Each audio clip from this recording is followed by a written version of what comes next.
20h, 21h, c'est Storytelling en direct sur Fréquence ESJ. C'est l'heure de retrouver à présent le conseil de surveillance des artistes. Sa directrice Manon Blangis a inspecté cette semaine un titre de 2006 qui avait beaucoup de choses à cacher. À l'époque, il était tout de même resté 7 semaines numéro 1 des classements aux États-Unis. C'est Sexy Back de Justin Timberlake.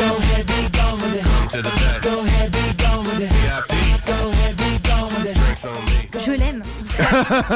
mais j'aime Sexy Back, hein, pas Justin Timberlake. Oui, bien sûr. Oui. Un peu des deux, j'avoue. Okay. En même temps, quand Justin Timberlake est réuni avec le producteur Timbaland, ça peut que devenir un classique, on est d'accord? Moi j'adore. Ah non, mais entre deux. D'ailleurs, je j'emporte. sais, non, mais il se passe toujours C'est un truc Timbaland, louche. pardon. Ça va Continuez, aller, Bastien. Non, mais entre deux, il y a toujours un truc louche, donc j'ai enquêté. Et à l'époque, il faut savoir que la création de Sexy Back est partie d'un simple constat de Timbaland. On doit faire revivre la dance music. Alright, man. Alors, on sait pas pourquoi, mais il le faut. Et ben, ils se retrouvent donc en studio ensemble. Timbaland lance la session d'écriture en faisant du beatbox, normal, et demande à Justin Timberlake: qu'est-ce que tu veux dire? Alors, il faut s'imaginer que là, tout se passe en rythme, en chanson, ok? D'accord. Donc, Justin Timberlake répond le premier truc qui lui passe par la tête, soit I'm bringing sexy back. Bien sûr. Voilà, je fais revenir le sexy, tout le monde pense à ça. Oui. Timbaland, ça lui plaît, pourquoi pas? Et il balance donc un yeah pour dire c'est bien, continue. Sauf qu'il faut savoir que Timbaland, quand il parle, il est toujours en rythme. Donc, ça veut dire que son yeah, il était parfait, il était trop bien placé. Meilleur super pouvoir. Et du coup, ils l'ont gardé, écoutez.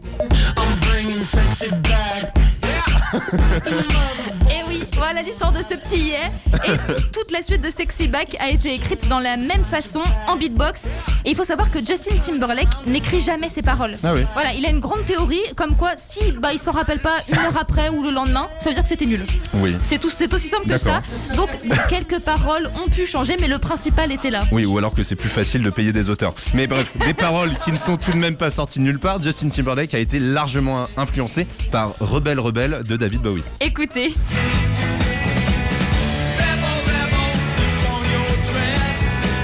Bah oui, ça ressemble pas du tout, hein. Non. Bon, ça ressemble pas, mais Justin l'avait écouté genre 15 fois la veille d'écrire Sexy Back. Et Rebelle Rebelle, en fait, raconte l'histoire d'un travesti.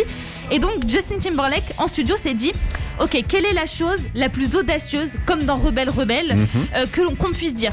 Et selon lui, c'était donc je fais revenir le sexy. D'accord. Voilà, c'est juste inspiré de ça pour les paroles. Ok. On jugera pas, quelques effets sur la voix, des synthés et un peu d'électro plus tard. Sexy Back était né. Bref, un bon gros mélange. Sauf que le label, il a pas aimé du tout ce mélange. Ouais, il voulait absolument que le titre My Love soit le premier single de l'album et pas du tout Sexy Back.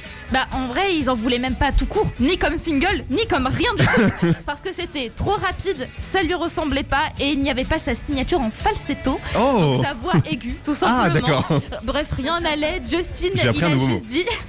Eh bien, parfait. Justin, il a juste dit: ok, moi je m'en fous en fait, je sais que ça va être génial. Donc on la met sur l'album et il a eu totalement raison.